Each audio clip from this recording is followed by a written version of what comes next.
OK, now when it comes to the paranormal, it seems the truth might still be out there. New videos have been leaked online of secret NASA tapes which claim to prove the existence of UFOs.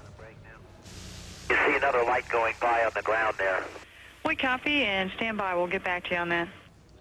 So do these little glowing lights prove anything?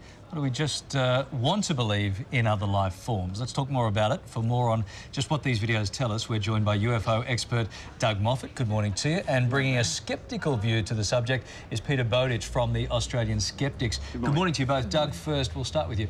What were we actually seeing in that footage, do you believe? Well, what we're seeing, I think, at this stage is a mystery. So all we need to do is get sort of an optical physicist to look at this image and determine exactly what it is. So we need to find out, perhaps we won't know what it is, but we can discuss what it isn't. We can get rid of some of the possibilities like star, like ice chunks, or whatever the possibilities are that it could be. Doug, what's your gut feeling, though? Does this further validate that there may be UFOs out there for you?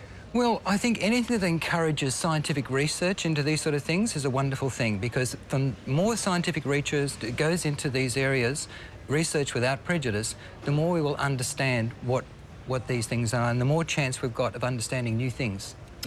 Peter, what are your thoughts? What are you thinking? You're looking at the footage there. Well, these actually are two well-known videos. We know who took them, we know when they were taken, we know what they were taken of. The one with the two green spots was a expedition, or sorry, I think it was expedition experiment called STS-77 in 1996. The video was taken by Mario Runke, who was an astronaut. It is another satellite called PAB-STU, which was designed, was very small, about the size of a garbage bin, with two reflectors on it, and it was designed to test whether they could use the Earth's magnetic field to manoeuvre small satellites. So you're saying we know exactly what we know what that is, yes. Oh, OK. Why do you think people want to believe in UFOs then, Peter? I don't know, but I think we all like mysteries. We like to think there are things we don't know that are out there that might be explained differently. I mean, I'm quite happy to, I think that people who want to believe in UFOs, it's fine. Just that these happen to be very bad examples of the UFO phenomenon. That there are better ones out there, things which can be less easily explained.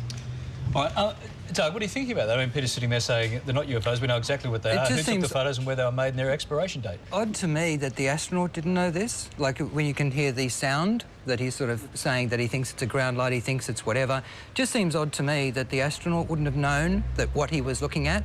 It just seems a little illogical. I'm not saying it's not that, but there's a little kink in that from a logical point of view. Apparently this is a small segment out of several days of taking video. They were tracking this other satellite. And also, if you listen to the video, you can see that it's actually not live, that they're talking about it as something that happened in the past. Yeah, and still unknown. I mean, if an astronaut doesn't recognise a satellite, then it's like a bus driver not recognising a traffic light. Does claim that he knows what it was. So hopefully they do. I googled up yesterday that astronauts that have seen UFOs, I came up with 12 that are on record that have seen things that they can't explain. So this is not a one-off thing. There is probably at least as many cosmonauts that have come out, and they're only the ones that have come out on record and said they've seen something that they can't explain. So, you know, it's a fairly big thing. But I think we all see things we can't explain. It's just that doesn't mean they're unexplainable. I see things I can't explain every day. As long as we're open to it, that's the main thing. OK, yeah, guys. OK, the debate continues. Thank you very much for coming in and talking about You're this. welcome. Thank you.